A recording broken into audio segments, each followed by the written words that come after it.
મિત્રો સેકન્ડરી માધ્યમિકની જે state examination board એટલે એસીબી પોર્ટલ ઉપર તેની જે અભિયોગ્યતા કસોટી છે તેનું જાહેરનામું બહાર પડી ગયું છે. શિક્ષક અભિરુચિ કસોટી ટાટ જે છે એટલે કે માધ્યમિકની પહેલાં ઉચ્ચ માધ્યમિકની પડેલી હતી એક કસોટીની, હવે જે છે તેનું જાહેરનામું બહાર પડી ગયું છે. તો તે જાહેરનામાની અંદર રાજ્ય પરીક્ષા બોર્ડ દ્વારા શિક્ષક અભિરુચિ કસોટી માધ્યમિક 2026નું જાહેરનામું છે તે બહાર પડેલું છે.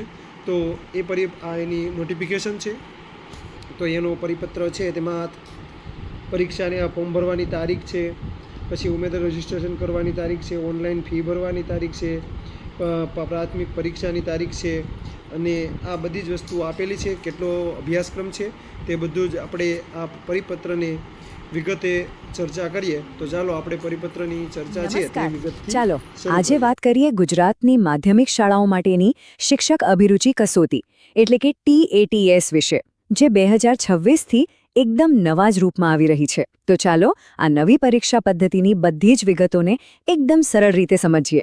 અહીં આપણે જે પણ વાત કરીશું એ બધી જ ગુજરાત રાજ્ય પરીક્ષા બોર્ડ દ્વારા જાહેર કરાયેલી ઓફિશિયલ માહિતી પર આધારિત છે, જેથી ઉમેદવારોને એકદમ સાચી અને સ્પષ્ટ માહિતી મળે. તો આજે આપણે શું જોવાના છીએ? આપણે શરૂઆત કરીશું કે આ નવી પરીક્ષા પાછળનો વિચાર શું છે, પછી જોઈશું મહત્વની તારીખો અને લાયકાત, ત્યાર પછી બંને તબક્કાની પરીક્ષાનું માળખું સમજીશું, અને છેલ્લે મેરિટ લિસ્ટ કેવી રીતે બને છે એના પર પણ નજર નાખીશું. સારું, તો સૌથી પહેલો અને અગત્યનો સવાલ, આ 2 તબક્કાની પરીક્ષા લાવવાની જરૂર જ કેમ પડી? ચાલો જોઈએ કે આ નવા માળખા પાછળનો હેતુ શું છે. એટલે કે વાત ખાલી વિષયનું જ્ઞાન ચકાસવાની નથી. અસલી હેતુ તો એવા શિક્ષકોને શોધવાનો છે જે આજની 21મી સદીના કૌશલ્યો જેમ કે ક્રિટિકલ થિંકિંગ અને ક્રિએટિવિટી સમજે અને વિદ્યાર્થીઓને ભવિષ્ય માટે તૈયાર કરી શકે. ચાલો હવે આવીએ કેટલીક પ્રેક્ટિકલ વિગતો પર, જે દરેક ઉમેદવાર માટે જાણવી ખૂબ જ જરૂરી છે. આ તારીખો ખાસ નોંધી લેજો. ફેબ્રુઆરીમાં રજિસ્ટ્રેશન શરૂ થશે અને છેક જૂનમાં મુખ્ય પરીક્ષા લેવાશે. આખું ટાઈમટેબલ એકદમ નક્કી છે, એટલે તૈયારીમાં બિલકુલ મોડું ના થવું જોઈએ. તો સવાલ એ છે કે કોણ અરજી કરી શકે? જે ઉમેદવારો પાસે જરૂરી લાયકાત છે એ તો કરી જ શકે છે, પણ સાથે સાથે જેઓ એમના ટ્રેનિંગ કોર્સના છેલ્લા વર્ષમાં છે એ પણ અરજી કરી શકશે. અને અહીં અલગ અલગ કેટેગરી માટેની ફી પણ જોઈ શકાય છે. આ પરીક્ષામાં જે સૌથી મોટો અને મહત્વનો બદલાવ છે એ છે એનું 2 તબક્કાનું માળખું. આ કોઈ સાદી પરીક્ષા નથી, પણ 2 અલગ અલગ સ્ટેજવાળી એક સ્પર્ધાત્મક પરીક્ષા છે. એટલે કે પહેલાં તો એક પ્રારંભિક પરીક્ષા, જેને પ્રિલિમ્સ કહીએ, એ પાસ કરવી પડશે. આ એક રીતે ફિલ્ટર જેવું કામ કરશે, અને જે લોકો આમાં પાસ થશે એ જ મુખ્ય પરીક્ષા આપી શકશે, જેના આધારે ફાઇનલ મેરિટ લિસ્ટ બનશે. જો આ સ્લાઇડ પરથી એકદમ સ્પષ્ટ થઈ જાય છે કે બંનેનો હેતુ શું છે. પ્રિલિમ્સનો ગોલ છે ફક્ત બીજા રાઉન્ડ માટે ક્વોલિફાય થવાનો, જ્યારે મેઇન્સનો ગોલ છે સીધો ફાઇનલ મેરિટ લિસ્ટમાં જગ્યા બનાવવાનો. એક પરીક્ષા જ્ઞાન ચકાસશે તો બીજી ઊંડાણપૂર્વકની સમજ અને લખવાની આવડત. ચાલો ત્યારે હવે પહેલા સ્ટેજ એટલે કે પ્રિલિમ્સ પરીક્ષાને જરા ડિટેલમાં જોઈએ. તો જુઓ, આ પરીક્ષા કુલ 200 માર્ક્સની હશે, જેમાં 200 ઓબ્જેક્ટિવ સવાલો હશે, અને આ બધા માટે મળશે 3 કલાક. પણ હા, એક વાતનું ખાસ ધ્યાન રાખવાનું છે, અહીં નેગેટિવ માર્કિંગ પણ છે. પ્રિલિમ્સના પહેલા પેપરમાં, જે જનરલ સ્ટડીઝનું છે, એમાં માર્ક્સનું વિતરણ કંઈક આ રીતે છે.